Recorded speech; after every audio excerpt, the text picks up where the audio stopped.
Sampaikan sabdamu Tuhan, dengan bahasa yang mudah dimengerti, namun disertai kuasa ilahi. Bless the natural with supernatural power. Berkati kata-kata hamba-Mu untuk setiap orang yang haus dan lapar. Di balik kata-kata ini, di balik huruf-huruf yang muncul, yang keluar dari mulutku, biarkan ada peluru-peluru sorgawi yang mengena ke hati. Terima kasih Bapa Sorgawi. Jamah setiap orang. Aku tahu Engkau sedang mengangkat beban. Terima kasih Tuhan. Saya merasakan seperti ada elus-elusan, saya nggak bisa jelaskan. Tetap tutup mata, tetap tutup mata. Saya rasakan seperti Tuhan elus-elus dada beberapa orang, banyak orang sebenarnya yang sekarang lagi berbeban berat. Itulah sebabnya hatiku masyiku. Saya merasakan seperti ada sesuatu terangkat. Don't stop praying, jangan berhenti doa sampai sesuatu rasanya terlepas. Bukan bergantung perasaan, tapi bergantung pada Tuhan. Tuhan akan memberikan kelegaan. Saudara-saudaraku, Bapak, Ibu, Anda yang sedang mengalami keterpurukan, Anda tidak sendirian. God will give you word. He'll give you word. More than just word. He will touch you. Dia akan menjamahmu. Terima kasih Tuhan. Kurasakan kasih-Mu nyata di sini. Layar pun bukanlah pemisah antar kami. Sampaikan firman-Mu. Dalam nama Yesus. Amin. Amin. Saya rasakan hadirat Tuhan nyata. Di satu titik tadi waktu lagi kita menyembah sama-sama, saya rasakan ada seperti Tuhan ngelus-ngelus dada saya. Saya tahu itu Tuhan ngelus-ngelus dada Anda sih, saya cuma hamba Tuhan perantara hari ini. Saya rasakan ada sesuatu terlepas, ada beban yang diangkat sama Tuhan. Good news, your miracle is on the way. Mujizatmu sedang dalam perjalanan. Seperti Daniel ya kan, dia kan 21 hari itu ditahan sama Prince of Persia, itu nama kuasa kegelapan saat itu. Raja Persia menahan malaikat yang datang ke Daniel untuk menjawab doa. 21 hari atau berapa minggu atau berapa bulan, kalau Tuhan berkata, your miracle is on the way, it's coming. And it will be beautiful in His time. Itu akan indah tepat pada waktunya. So don't worry ya, your God knows where you are. Tuhan tahu di mana Anda berada. Tuhan sangat mengasihimu. By the way, hari Minggu nanti, besok ini, akhir pekan ini saya akan sampaikan khotbah, judulnya pokok anggur dipotong atau dibersihkan. Jangan kelewatan ya. gms.church. Anda bisa streaming di situ, jangan salah alamat, gms.church. Anda akan di sana nanti kita akan bisa bercermin, berkaca, Anda dan saya yang mana. Tidak semua penderitaan itu dari setan. Kadang-kadang Tuhan izinkan untuk membuat kita jauh lebih sukses lain hari. Tapi juga tidak semua yang nampaknya atau rasanya seperti memikul salib itu salib beneran dari Tuhan. Kadang-kadang memang itu adalah hukuman. Nah, Anda dan saya yang mana? Yang kita alami pencobaan dan segalanya itu, kita ini dipotong atau dibersihkan. Dipotong itu untuk dibuang, dibersihkan itu untuk berbuah. You dan me yang mana? Jangan sampai kelewatan. Saya terbeban sekali untuk Anda mendengarkan firman ini. Tapi sekarang saya kasih something lebih simple. Sebuah renungan. Judulnya Anda bisa catat. Berhasil di dalam penjara jiwa. Saya rasakan tadi waktu sembahyang, waktu berdoa, menyembah sama-sama. Banyak hati yang sedang dalam penjara. Badannya sih masih di rumah. Bahkan masih bekerja. Tadi ini baru pulang kerja nih. Tapi jiwanya terperangkap. Di dalam hari ini yang tidak menentu. Hari kemudian yang tidak pasti. Ada satu orang yang beneran di penjara, namanya Yusuf di Perjanjian Lama. Kejadian pasal 39 ayat yang ke-20 sampai 23. Nah, mari kita belajar dari Yusuf hari ini gimana dia tabah. Supaya jangan sampai ada di antara Anda yang merasa terjebak di sekarang. Lalu nanti nggak bisa move on besok hari. Jangan sampai hidup dalam penyesalan. Dan siapa suruh kita hidup dalam kekalahan? Kalau di luar kita itu apa yang rasanya seperti kalah itu hanyalah keadaan. Kekalahan itu di dalam diri. Jadi kalau kita nggak mau kalah, di dalam hati kita tidak pernah mau ngalah sama kuasa kegelapan, sama kuasa mengeluh, sama negativity, semua kenegatifan, kita nggak akan kalah. Semua di luar ini hanyalah keadaan dan itu di luar kendali kita. Hati harus menang.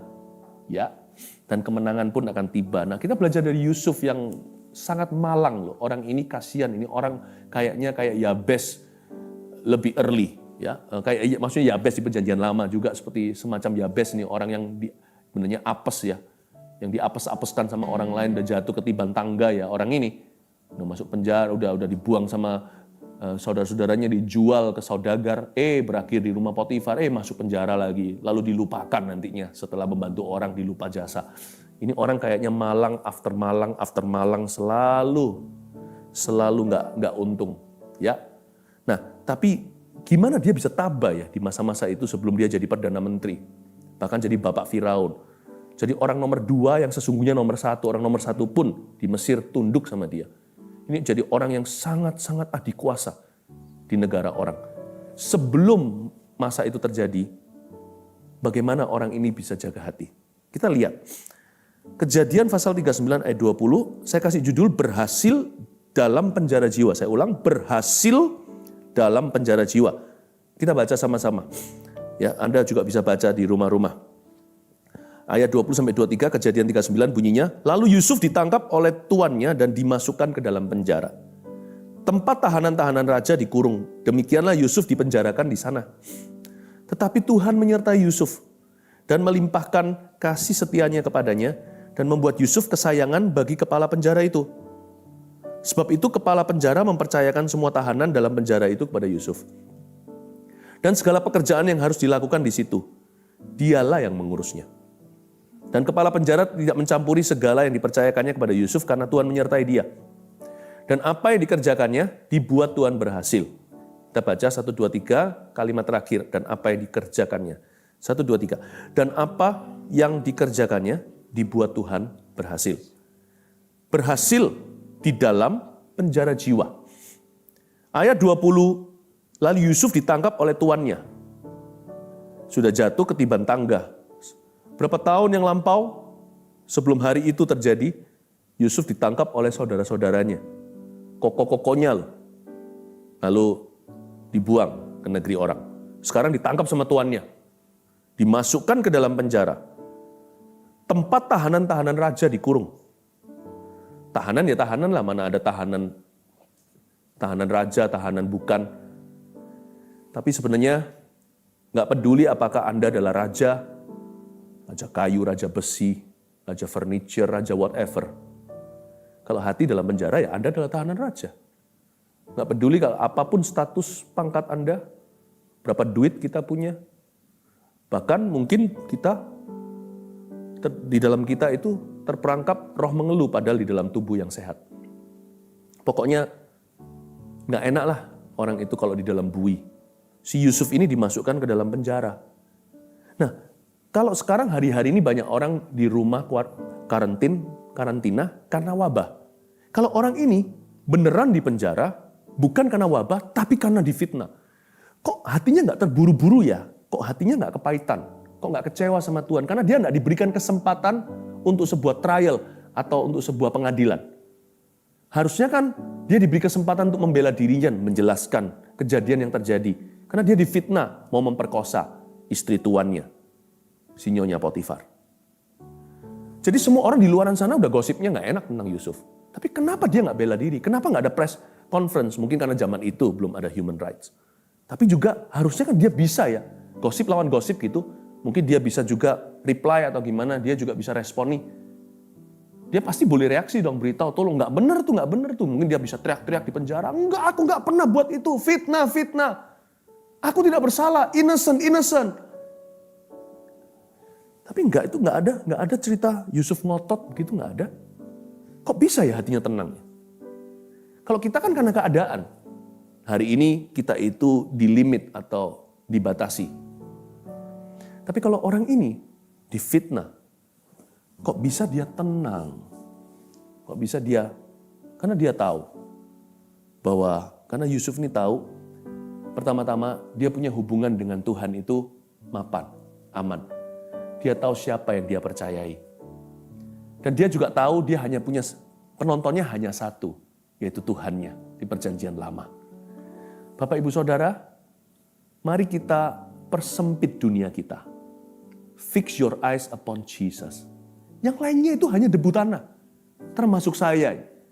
Suatu hari debu kembali kepada debu, tanah kembali menjadi tanah. Kita semua ini manusia. Hanyalah otak yang keliaran di dalam raga. Kita mikir apa, nggak semua dalam kendali kita. Sebentar nanti mikir ini, mikir itu. Tadi kompor dimatiin belum ya?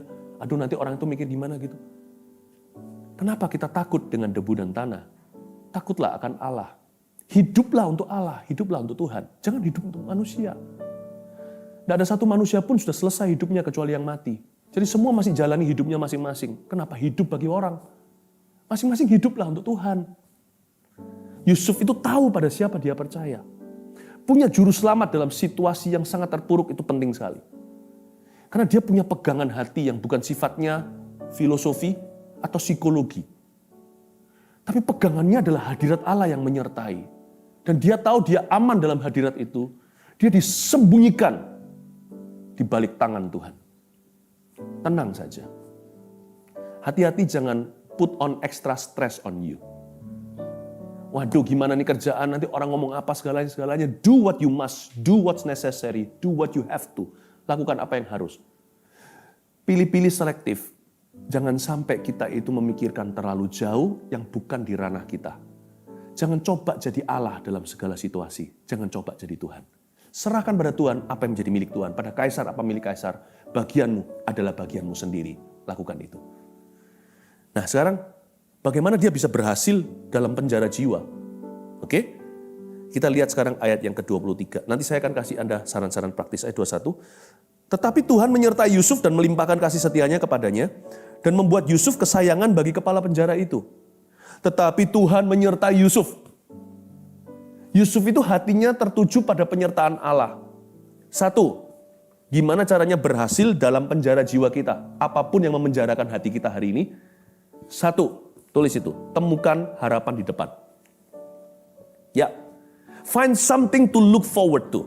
Ini termasuk sangat aplikatif untuk saat-saat banyak orang sedang social distancing, karantina di rumah, atau staying home. Ya, find something to look forward to. Temukan harapan di depan. Bayangin jadi Yusuf, pagi seperti malam, malam seperti pagi, dia ini dalam penjara super ketat, tahanan raja. Mungkin bahkan di dungeon atau di bawah tanah. Dia nggak bisa lihat matahari, mungkin dia perlu gulung-gulung tisu, nggak ada tisu zaman itu ya. Mungkin gulung sesuatu untuk hari satu, hari kedua. Mungkin dari celah temboknya kelihatan sedikit tembus sinar matahari, cuma satu line saja. Oh hari ini sudah pagi, besok pagi lagi. Gimana nggak gila? Tiap hari lihat kiri kanan bukan cemara, kanan kiri lihat hanya tembok saja. Dan dia tahu, harusnya gelisah di luar sana orang ngomong apa tentang dia ya. Gimana nasibnya, gimana karirnya, gimana keluarganya dan sebagainya. Temukan harapan di depan. Always find something to look forward to. Saya yakin Yusuf pasti begini, besok pagi aku olahraga lagi.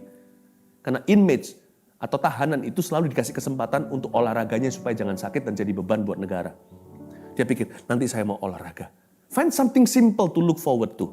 Cari sesuatu yang bisa Anda sukai, yang jadikan harapan yang paling dekat di depan. Kalau saya ya, terus terang hari-hari seperti masa-masa pandemi seperti ini, Rabu dan Sabtu. Itu adalah favorite days, hari-hari favorit saya. Gimana saya jadikan itu harapan saya di depan. I look forward to meeting you. Lewat live seperti ini, lewat online begini, to bless somebody, untuk memberkati seseorang. Untuk jadi berkat, untuk jadi jawaban. Rabu, Sabtu, dan 2030. Pikiran saya terus tertuju ke situ. Ya, mau merintis gereja-gereja dan pengembalaan-pengembalaan yang sehat, yang bisa memulihkan keluarga-keluarga, individu-individu, yang bisa mendidik anak kecil dalam takut akan Tuhan, anak muda dalam visi penglihatan yang Allah akan berikan dalam kehidupan mereka, dan orang-orang tua untuk bisa memulihkan mimpi mereka. Saya look forward ke 2030, di mana nanti kita akan, setelah nanti tahun-tahun itu lebih banyak lagi pengembalaan yang sudah jadi. Di kota-kota yang sunyi, di situ ada kebangunan rohani karena kami. Jadi bagi saya ya, temukan harapan di depan itu Rabu, Sabtu, dan 2030 di masa-masa pandemi. How about you? How about you? Coba pikirkan, something to look forward to. Jadi jangan bengong tiap hari, nothing to do. Ya. Yang kedua, ayat yang ke-22. Sebab itu kepala penjara mempercayakan semua tahanan dalam penjara itu kepada Yusuf. Yusuf dapat pekerjaan baru. Semua tahanan dipercayakan. Dan segala pekerjaan yang harus dilakukan di situ, dialah yang mengurusnya. Yusuf ini pindah-pindah pekerjaan. Awal-awal sih dia bantu papa mamanya. Ya kan? Mungkin dia sekali-kali jaga domba, jadi boleh dikatakan dia juga seorang peternak. Atau petani mungkin, zaman-zaman agrikultur waktu itu. Lalu setelah itu dia dijual ke saudagar. Mungkin di saudagar di rumah Potifar, dia sangat dipercayakan, dia adalah staf kesayangan, dipercayakan seluruh rumah tangganya, Potifar nggak perlu ngatur sama sekali. Mungkin dia ada pembukuan, organisasi dan sebagainya. Sekarang dia jadi chaplain di penjara, atau jadi hamba Tuhan di sana, atau jadi tangan kanan kepala penjara itu. Yusuf ini pindah-pindah pekerjaan. Menyesuaikan keadaan, kondisi keadaan. Tapi nggak pernah kita dengar sekalipun dia mengeluh. Nomor 2, bagaimana berhasil dalam penjara jiwa. Kalau nomor 1, temukan harapan di depan. Find something to look forward to. Yang kedua, cintailah pekerjaanmu. Love what you do. If you no longer can do what you love, just in case, jaga-jaga kalau di sini ada orang yang sudah kena PHK. Oh, but I love my job. Aku suka loh pekerjaanku. I know, aku tahu. Turut empati. Percaya mujizat pasti akan terjadi nanti. Kalau Anda kehilangan pekerjaan yang Anda cintai, Anda tidak kehilangan tangan, kan tanganku tetap bisa bekerja untuk Tuhan. Mulutku puji namanya, kakiku berjalan cari jiwa, upahku besar di sorga. You always can find something to do. Your hands can always find something that it can do. Kalau Anda kehilangan pekerjaan yang Anda cintai, selama Anda tidak kehilangan tangan, kaki Anda, hilang tangan kaki aja masih bisa jadi kesaksian kok. Cintailah pekerjaanmu atau cintailah perbuatanmu. If you cannot do what you love, then just love what you do. Kalau Anda tidak bisa mencintai, tidak bisa mengerjakan apa yang Anda cintai, dan cintai apapun yang Anda kerjakan hari ini. Belajar untuk mencintai itu. Find new passions. Yang dulu rasanya hal-hal yang nggak seberapa, sekarang jadi kesukaan Anda. Dulu nggak suka doa. Wah, sibuk sendiri, selalu ada ekor dan sayapnya. Ada ekor, nggak kelihatan ekornya maksudnya, nggak ada kelihatan ekornya dan selalu ada sayapnya. Selalu terbang ke sini sana, lalu pergi aja dengan teman-teman. Jadikan doa kesukaan Anda. Jadikan mungkin hal-hal yang lebih sederhana, apapun itu. Love what you do. Yusuf, segala pekerjaan dilakukan di situ, dia yang mengurusnya. Dia dipercayakan semua tahanan. Dari seorang di pembukuan organisasi, sekarang kosek-kosek WC di penjaranya. Sekarang dia memperbaiki menu makanannya dan sebagainya, dia atur jam olahraga, beda-beda. Boleh silih berganti. Tapi hati tetap bersuka cita. Apapun yang Tuhan percayakan hari ini, sedikit atau banyak, tetap bergembiralah. Yang ketiga, yang terakhir. Dan kepala penjara tidak mencampuri segala yang dipercayakannya kepada Yusuf karena Tuhan menyertai dia. Dan apa yang dikerjakannya dibuat Tuhan berhasil. Lalu ada pasal 40 di Alkitab kita, ada judulnya Mimpi Juru Minuman dan Juru Roti. Ada sesuatu terjadi di penjara saat itu, ada 2 orang yang dipenjarakan oleh raja, juru minuman dan juru roti. Ya, juru minuman dan juru roti ini sama-sama punya mimpi. Datang ke Yusuf, bisa, kalau Anda baca, tidak usah kita baca sekarang ceritanya, pasal 40, waktu mereka cerita, Yusuf tuh sungguh-sungguh loh. Dia sungguh-sungguh membahasnya. Dia sungguh-sungguh menjelaskan. Dia sungguh-sungguh mendengarkan dulu. Dia sungguh-sungguh berdoa, minta hikmat Tuhan. Dia sungguh-sungguh melayani mereka. Yusuf itu melakukan segala sesuatu itu selalu dengan kasih. Yang ketiga, bagaimana berhasil dalam penjara jiwa. Jikalau yang pertama, temukan harapan di depan. Kedua, cintailah pekerjaanmu. Ketiga, cintailah orang-orang di sekelilingmu. Love the people around you. Not only love what you do, love the people around you. Karena kasih itu nggak pernah gagal. Belajar dari Yusuf tuh di penjara, semua orang dilayani. Saya yakin banyak orang di penjara itu jikalau bukan semua tahanan sangat suka dengan Yusuf. Kalau sampai ada yang nggak suka, itu pasti bukan karena salah Yusuf, itu karena mereka iri hati. Kok Yusuf dapat perlakuan seperti ini? Ya jangan iri dong, dia bisa dipercaya. Coba kunci di tangannya orang itu, pasti lari, dia kabur dari penjara. Yusuf sungguh-sungguh tata penjara itu seperti pekerjaan impiannya. Padahal itu hanya transit doang. Dia berharap segera keluar. Gak ada namanya transit dalam diri orang percaya. Yang ada penempatan. Dimanapun Allah menempatkanmu, enjoy it. Penjara pun, enjoy it. Jangan sampai merasa hatinya di penjara. Yusuf cuma fisiknya di penjara.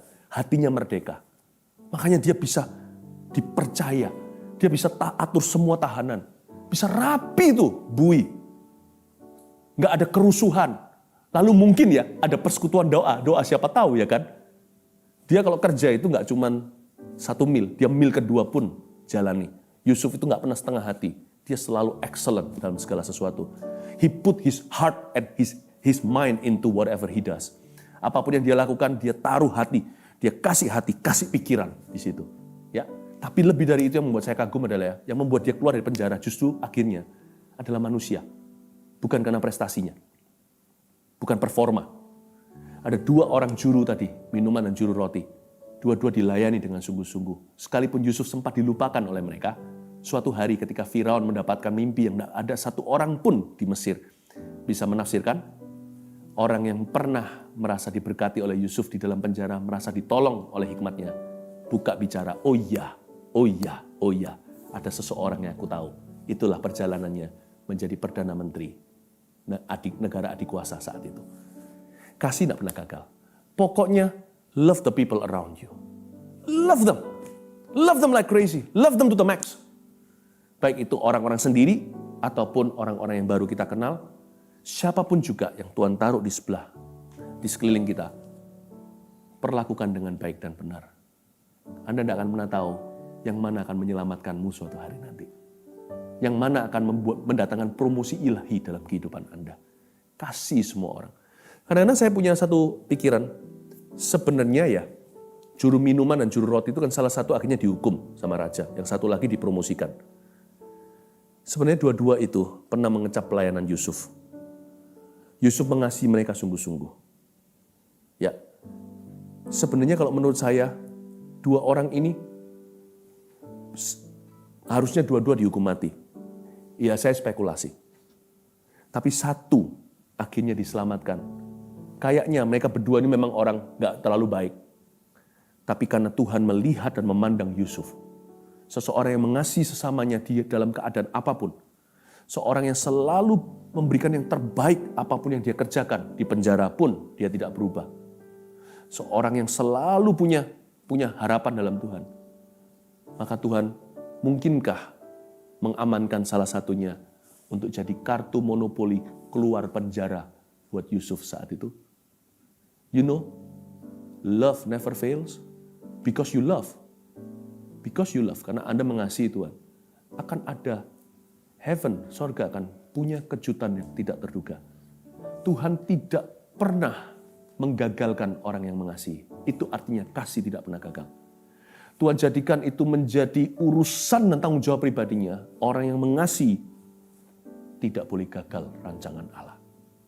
Tahukah Anda? Orang lain pun terciprat berkat dari juru minum juru roti itu.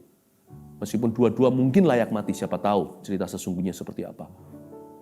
Satu diamankan, satu nyawanya dipelihara karena pelayanan kasih Yusuf di penjara. 3 hal, dengan ini saya selesai. Berhasil dalam penjara. 1, temukan harapan Anda. Ingat, harapan atau visi kita adalah jiwa kita. Adalah jendela jiwa kita. The window of your soul is your vision, my friends. Is your hope. Yusuf tidak mau dikekang di dalam penjara. Hatinya harus merdeka. Temukan harapan di depan. Temukan sesuatu untuk Anda harap-harapkan. Besok mau itu, minggu depan, dan sebagainya. Karena itulah jendela jiwamu. Find something to look forward to. Yang kedua, love what you do. Cintailah pekerjaanmu. If you don't do what you love. Ketiga, love the people around you. Cintai orang-orang di sekelilingmu. 3 hal ini kita ingat, kita lakukan, kita hayati, kita hidupi. Niscaya, pastilah kita akan berbuah-buah dalam segala keadaan dan berhasil sekalipun dalam penjara keadaan. God bless you. Jesus loves you. Mari kita sama-sama menghampiri tata Tuhan sekali lagi. Haleluya. Mari kita mengangkat tangan kita. Saya sekali lagi mau berdoa untuk memberkati Anda sekalian. Tuhan, berkati setiap hati dengan harapan ke depan. Baik itu harapan ke depan berapa hari, atau berapa jam, atau berapa minggu dan bulan. Tuhan, hamba berdoa, Kau memberikan short term vision, visi jangka pendek. Kau perbaharui hati, berikan visi jangka panjang pula. Terima kasih Tuhan, jangan ada satupun hati setelah doa bersama ini yang masih tetap hampa. Kau isi dengan visi. Kau bisikkan malam ini, Kau berikan mimpi yang bukan hanya mimpi indah, mimpi yang dahsyat pula dari Tuhan. Kalau bukan yang dahsyat, tentunya itu bukan Tuhan. Karena Tuhan kita, Tuhan yang hebat. Tuhan kasih mimpi yang demikian. Dan berkati ya Tuhan Yesus setiap hati, increase, tingkatkan rasa cinta dengan apapun yang mereka buat. Asal hal itu bukan dosa, sesuatu yang baik dan benar, itu dari Tuhan. Setiap hal-hal yang positif itu dari Allah datangnya. Biarkan mereka belajar mencintai kami semuanya Tuhan. Increase that love for what we do. Untuk apa yang kami kerjakan dan lakukan, tambahkan cinta ya Tuhan Yesus. Dan juga kami berdoa supaya setiap hati Kau penuhi dengan kasih untuk mengasihi sesama lebih lagi, khususnya orang-orang yang ada di sebelahnya. Terima kasih Bapa Sorgawi, berkati malam ini menjadi malam yang sangat teduh. Sebelum kami semua tidur juga, supaya kami bisa mencium wajah Tuhan dengan rasa syukur di hati kami. Terpujilah nama Tuhan Yesus, dalam nama Yesus. Haleluya. Amin. Puji Tuhan. I look forward to meeting you again next time. God bless you. Dan tetap semangat di dalam Tuhan. Jangan ada yang patah semangat, jangan ada yang putus asa ya. Tuhan mencintai Anda semuanya. Let's give thanks to the Lord. Haleluya.